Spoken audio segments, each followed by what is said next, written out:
What's up guys, this is Sin. So today I will be going over 3 rulings that I think are extremely important for you to understand, and a lot of players, including high-level players like Vice Chess Champions, World Champions, don't even know some of these rulings, and you will be at a huge disadvantage for your next big event if you don't understand not only the answer but also how and why they work that way. A lot of rulings in the future might actually stem from these interactions, so it's really important to understand them, and of course I will try my best to go over them as quickly as possible. But before we go any further, you already know the drill, smash the like and subscribe button. Alright, so the first ruling, let's just say I have a monster in my field. It could be a 10 by Dragon Chandra, but it could also be something else. But in this situation, let's just say it's a Chandra, and my opponent's face down monster is also Chandra. Chandra is 1500 attack, 1000 defense, so if my Chandra attacks over my opponent's Chandra, my monster kind of wins in battle, but then again, my opponent's Chandra could flip and then summon a Fadra, and then my monster doesn't necessarily kill, right? Well, let's play it out. Let's just say I go battle phase, attack with a Chandra. What happens now? Let's just reiterate the fact that Chandra can special summon a level 4 lower fire dragon monster from the deck at the start of the damage step. So in case you guys didn't know how the damage step rules work, well, there's a bunch of steps. Essentially, the very first part of the sequence is the start of the damage step. So this is where there's a couple of effects that can trigger, such as 10 by Dragon Chandra. And then right after is the step called before damage calculation. So if the monster being attacked is face down, this is where you gotta flip it face up. So in other words, the Chandra that we have is gonna be triggering its effect at the start of the damage step, and then is gonna be summoning Pydra, and then Pydra is still gonna be searching the Kaimen. So all of this happened at the start of the damage step. And then right after that, right after we search the Kaimen, then there's no more at the start of the damage step effects. So this is where we go into before the damage calculation. The Chandra is flipped face up, and it does not trigger its effect to special summon a monster from the deck, because Chandra doesn't special summon at any moment during the damage step, only at the very start. And it already missed its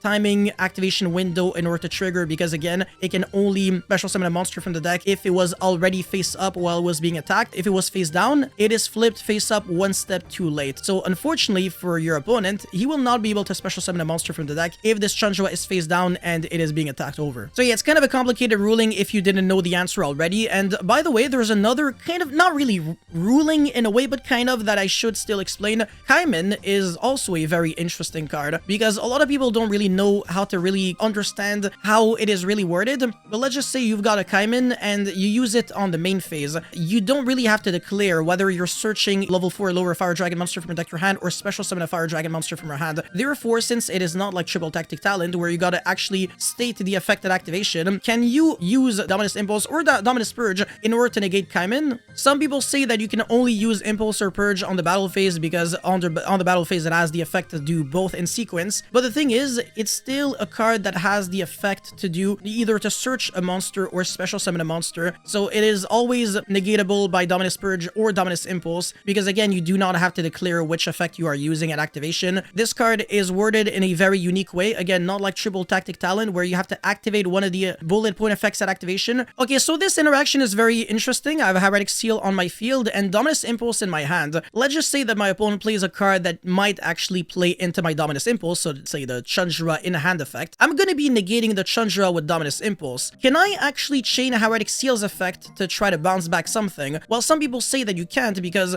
Impulse reads, you cannot activate the effects of light, earth, and wind monsters for the rest of the duel if you activated this card from your hand. So are you already under the drawback of Dominus Impulse when you just put the card on the field? Now, before you answer, just think about this real quick. If you activate Pot of Prosperity, your opponent cannot even negate the Prosperity with a Dark Bribe, because Prosperity locks you out of being able to draw cards the second it hits the field. That is kind of crazy. So maybe the same thing applies for Dominus Impulse, right? Well, the thing about Impulse is that it only restricts you after you use it. So for the rest of the duel, not like the whole duel use this card. So in other words, yes, you can chain the Hieratic Seal, bounce back something, but then as soon as the Impulse resolves, you cannot use the graveyard effect of a Hieratic Seal in order to special summon a dragon monster from the deck. Judges might actually rule it differently, so just watch out for that. Okay, so I guess this is like one of the weirdest rulings out there, but it kind of makes sense when you think about it. So let's just say, hypothetically speaking, I have a DS E-Ray with a sequence equipped, or whatever it can be, like any other Fiendsmith monster, and I'm trying to summon my Sharvara from the hand. It can be by destroying anything. Let's just say I summon my Sharvara, Sharvara. And then I go DSE Ray negate my Sharvara because I'm tired of being locked under Fiend monsters only. Right, in the Snake Eye deck, that's how people were getting rid of the Fire Lock from Princess. They were using Princess to revive back a monster, and then negate their own Princess, and then link off into a Silhouette Rabbit. Now, if I negate my own Sharvara, can I just stop being locked under Fiend monsters only? Can I start summoning non-Fiends? So the answer is actually no, because unlike Princess, which is a continuous effect while it is on the field, Sharvara's effect to lock you out of summoning non-Fiend monsters is not a continuous, but rather a lingering effect that is applied on you while Sharvara is on the field as soon as you use its in-hand effect. So in other words, even if you negate it with the DSE Ray or anything, even under Skill Drain, you still can only summon Fiend monsters only, so you can forget about like making an SP play or anything. Although, to be completely honest with you, this will rarely be a problem for you because most decks that play the Unchained Soul of Sharvara, they're kind of fine being locked under Fiend monsters only, but just keep that in mind. Anyways, that's all I had for this quick little video right here. Thank you guys so much for watching. Don't forget to like and subscribe, and let me know if you learned anything with these rulings or kind of unsure about something, and if you are still unsure, just let me know in the comment section below, and I'll see you guys very soon. Peace.